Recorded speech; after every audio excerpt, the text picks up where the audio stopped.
Hello everybody, this is Jerry Mattel with Amada. Welcome back to another video. Today we're going to be taking a look at Spitfire Audio's brand new convolution reverb plugin, the Air Studio Reverb Essentials. Now, this is a enormous library of impulse responses recorded at Air Studios, and as you can see, this is kind of a little bit interesting because we have everything from the factory presets, right? It has gated snares, punchy snares, drum rooms, and all this stuff. But if you actually go deeper into this, you'll see that it has different sections. So right now I'm at the violin verb. Let's say I go to woodwinds and I select clarinet solo. This will take a little bit of time to load up because it's loading up the impulse response, but you'll see that you're actually able to position where your microphones are in the room. So it has a ton of impulses inside of this. You also have mono and stereo control, so how wide your microphones are going to be placed from each other. And check this out. You have the hall layout, right? Layout A, canopy height, canopy material, and gallery dampening. So this isn't something you can change. This is actually something that happens when you change your preset layout. So I'm selecting the drum bright deep hall. It's a little bit different. Layout A, medium, right? Damped out. Let's try guitars. Let's try for solo guitar. Low, wood, dampening in. If we go to the hallway, it'll change it once again. You have the high, metal tech, and dampening out. What's really cool is every single one of these essentially has a different type of room it's been either recorded with or different type of setup. Let's say we go for the voice, it'll change it. And it's just very, very cool. Like, look at this. Soulful voice, layout B. Check it out. Completely different. And it's a different location. You can see where everyone is, where the microphone is. We make it stereo, and we can spread it out. Now, this does have to take a couple of seconds to calculate because it is a very, very complex convolution reverb. You can see all the microphones. You can see the materials. You can sync this, set up the pre-delay. You can stretch the early reflections, stretch the tail, make it as natural as possible. And then you have your output, input, and then your input and output gains. Mix control. It's very, very cool. And it sounds absolutely beautiful. So this was on the violin, so we're going to restart this, right? Let's take it out and back in. Cool. So the first thing I have is a live recording of this kind of hymn style playing. We're going to listen to it, and then we're going to slowly bring in different reverbs into every single section.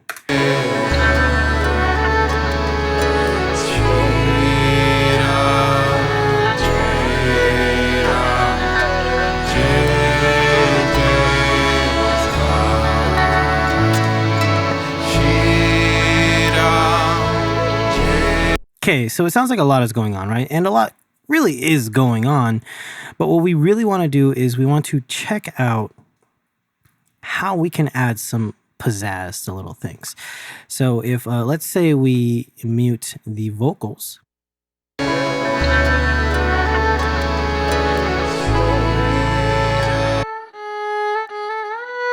The violin kind of has this weird pokiness, and this isn't fully mixed. This is just using a little bit of EQ.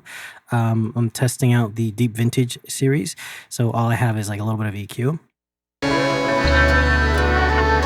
But I feel like the violin needs a little bit of love. So we're going to go to the violin reverb, the bus, and we're going to select a violin. So for this, we're going to go for a high string. Maybe we'll do a violin solo distant beauty. Now notice this little dot is red when it's not ready, and it'll be green when it is ready. Let's solo up the violin, and let's dial it in.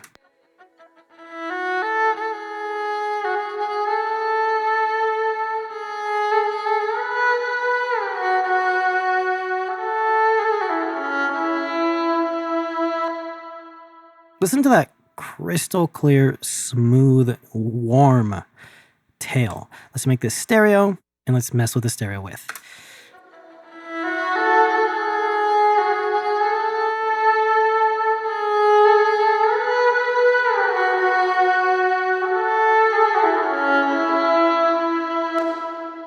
Really cool. Let's get rid of the tail stretch, the early stretch, like as little as possible. Let's see how this sounds.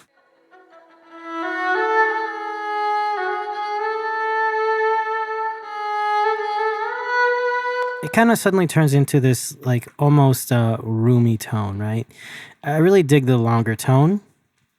It's about 2 seconds long. Let's move the position of our microphones.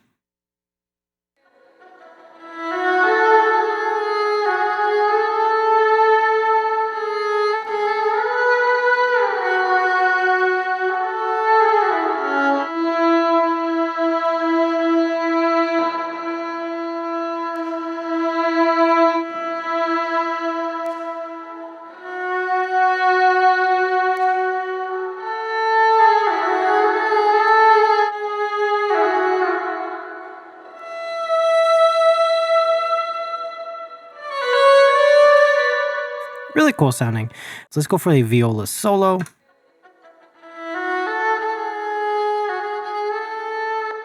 Very nice. We're going to make this stereo, and then I'm going to just bring this in.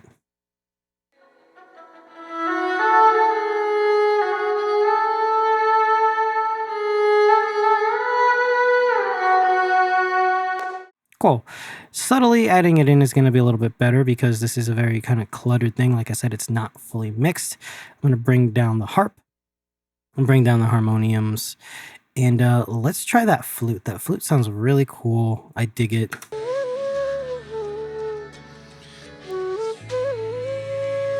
Let's do the same thing with the flute. Let's go to our flute reverb. Bring it up.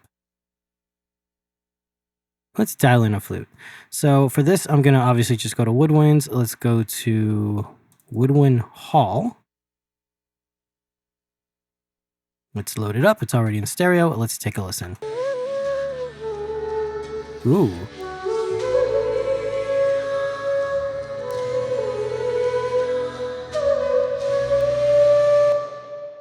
I love that.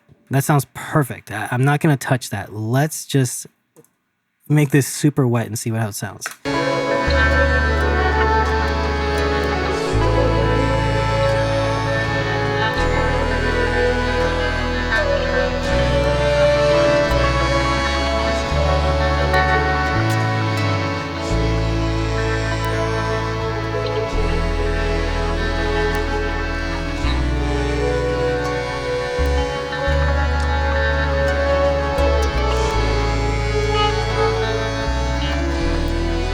With the reverb bypassed. Cool. So let's take the reverb in and out. This is bypassed, this is in, here we go.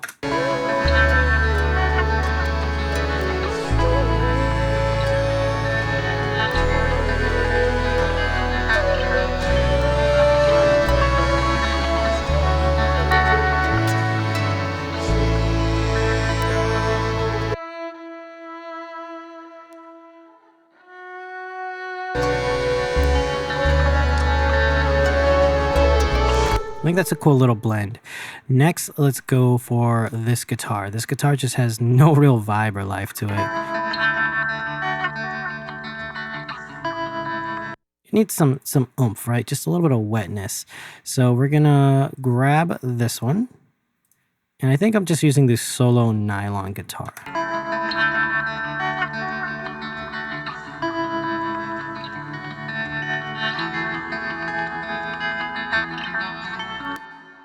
Kind of gives it a nice little spank, a little bit of a delay too.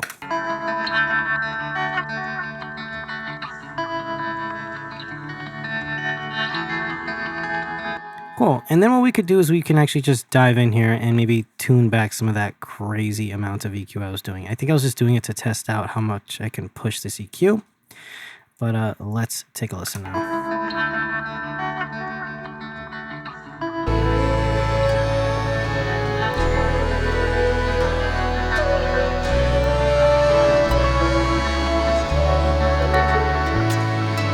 That sounds fantastic.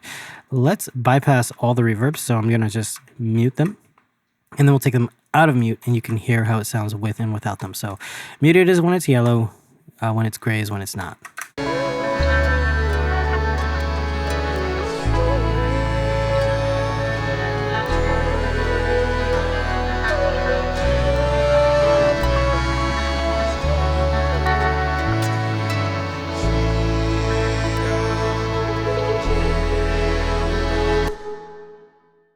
And then we'll bring the vocals back in, and let's actually just dial in a little bit of vocal reverb.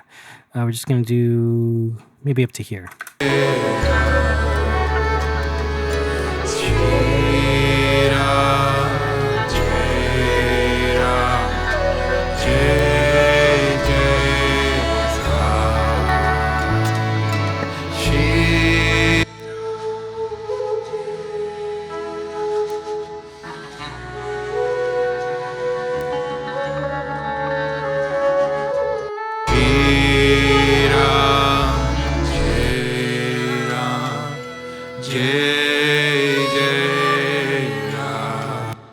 Even adding just a touch where it's barely really noticeable to the vocals sounds really good.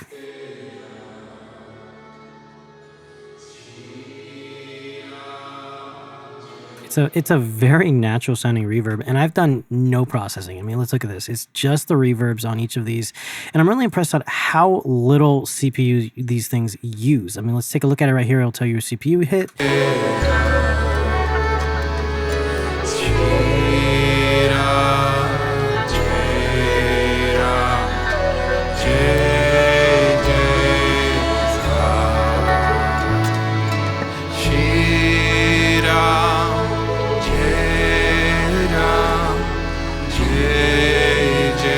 Yeah, I think it sounds really, really good. Now, this is mostly meant for orchestral stuff, but what I like to do a lot with Spitfire audio stuff is just see how it sounds in other use cases. In this case, I threw it in some random recording that I did the other day at an event. It's not a very good recording, to be honest.